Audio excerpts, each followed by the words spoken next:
Hello guys, আজকে আমাদের topic হচ্ছে what is candlestick chart. Forex trading এর ক্ষেত্রে আপনারা অনেক ধরনের চার্ট দেখে থাকবেন। এই চার্টগুলোর মধ্যে একটা চার্টের নাম হচ্ছে ক্যান্ডেলিস্টিক চার্ট।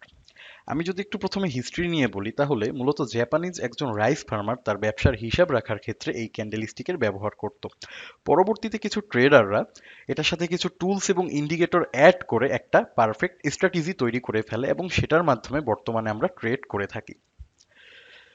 আপনি যদি ক্যান্ডেলস্টিক ফলো করেন, মূলত একটা ক্যান্ডেলস্টিক আমাদেরকে মার্কেটের ইমোশনস বুঝতে সাহায্য করে। মার্কেটের বর্তমান অবস্থা, মার্কেটের স্টোরি, পরবর্তীতে মার্কেটের মুভমেন্ট কি হতে পারে, এই যাবতীয় ব্যাপারগুলো, সোজা কথা একটা মার্কেটের টোটাল ব্যাপারগুলো বুঝতে আমাদেরকে সাহায্য করে হচ্ছে এই ক্যান্ডেলস্টিক। তা আমি যদি একটু ক্যান্ডেলস্টিকের বডি নিয়ে বলি, এখান থেকে আমরা হচ্ছে দুইটা ক্যান্ডেলস্টিক দেখতে পাচ্ছি। সচরাচর আমরা এই দুইটা ক্যান্ডেলস্টিকই দেখে থাকি যখন ক্যান্ডেলস্টিকের পরিচিতি পেতে যাই সেই ক্ষেত্রে।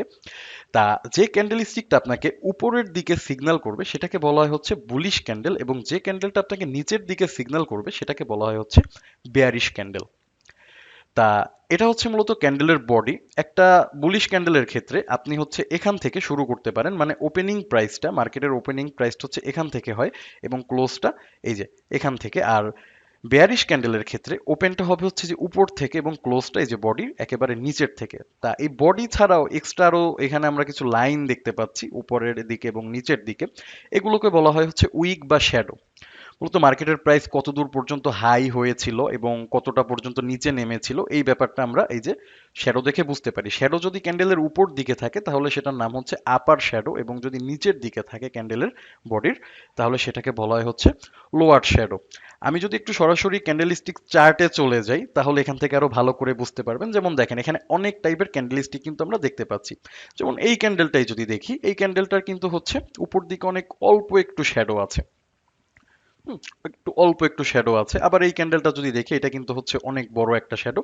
তা বর্তমানে যে ক্যান্ডেলটা তৈরি হচ্ছে, এখানে দেখেন ক্যান্ডেলটা কিন্তু নিচের দিকে নামছে আবার উপরের দিকে যাচ্ছে। তা নিচের দিকে যে ক্যান্ডেলটা যাচ্ছে সেটাকে তো আমরা বলেছিলাম যে বেয়ারিশ ক্যান্ডেল, এবং উপরের দিকে যেটা যায় সেটা হচ্ছে বুলিশ ক্যান্ডেল। এখানে হচ্ছে সাদা এবং ইয়ালো থেকে বোঝানো হচ্ছে, যেমন সাদাটা হচ্ছে বুলিশ ক্যান্ডেল এবং ইয়েলোটা হচ্ছে বেয়ারিশ ক্যান্ডেল। এখানে দেখেন ক্যান্ডেলটাই যখন উপরে উঠছে তার মানে হচ্ছে বায়ারদের চাপ যখন বেশি তখন কিন্তু ক্যান্ডেল এই যে উপরে যাচ্ছে। যেমন এই ক্যান্ডেলটার উইকটা কিন্তু এই পর্যন্ত, এখানে বায়ারদের চাপ এই পর্যন্ত গিয়ে হচ্ছে ছিল, এবং সেলারদের চাপে মার্কেটটা হচ্ছে এই পর্যন্ত হচ্ছে এখানে এসে হচ্ছে এন্ড হয়েছে। আবার এখন দেখেন মার্কেটটা কিন্তু একটু নিচে নামছে, যখন হচ্ছে বায়ারদের চাপটা অনেক বেশি তখন উপরে উঠছে, এবং সেলারদের চাপ যখন বেশি তখন মার্কেট নিচে নামছে। মূলত এক একটা ক্যান্ডেলের এক একটা নাম হয়, এক এক টাইপের ক্যান্ডেলের এক একটা ব্যাপার থাকে যে কোন ক্যান্ডেল দ্বারা আমরা কি বুঝতে পারছি। এগুলো আমি পরের ভিডিওতে আলোচনা করব। তা এই যে ক্যান্ডেলগুলো আছে, আমরা এক একটা ক্যান্ডেল চাইলে এক এক ভাবে দেখতে পারি, মানে এক একটা টাইমের মধ্যে দিয়ে দেখতে পারি। এটাকে বলা হয় মূলত হচ্ছে টাইম ফ্রেম। যেমন ধরেন আপনি একটা ক্যান্ডেল হচ্ছে 1 মিনিটের দেখতে পারেন, 5 মিনিটের দেখতে পারেন, 15 মিনিটের দেখতে পারেন, 1 ঘন্টার দেখতে পারেন, 4 ঘন্টার দেখতে পারেন, একদিন, এক সপ্তাহ, এক মাস বা এক বছরেরও ক্যান্ডেল আপনারা দেখতে পারেন। আমি যদি আবারও একটু চার্ট থেকে এই ব্যাপারটা আপনাদেরকে বোঝাই, যেমন এইখানে যে ক্যান্ডেলগুলো দেখতে পাচ্ছেন, এই ক্যান্ডেলগুলো হচ্ছে 1 ঘন্টার, মানে 1 ঘন্টায় একটা ক্যান্ডেল তৈরি হচ্ছে। তা এখান থেকে যদি হচ্ছে আমি যেমন ধরুন 4 আওয়ার্সের দিই, এই যে ক্যান্ডেলগুলো দেখতে পাচ্ছেন এগুলো কিন্তু 4 ঘন্টায় একটা করে তৈরি হয়েছে।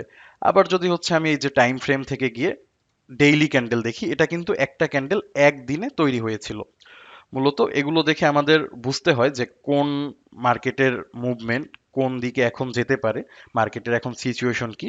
তা আমাদের আসলে কোন টাইম ফ্রেমটা নেওয়া উচিত এটা নিয়ে আমি পরবর্তী ভিডিওগুলোতে আলোচনা করব, বা কোন ক্যান্ডেল স্টিকের কি ব্যবহার এটা নিয়ে পরবর্তী ভিডিওতে আলোচনা করব। ধন্যবাদ।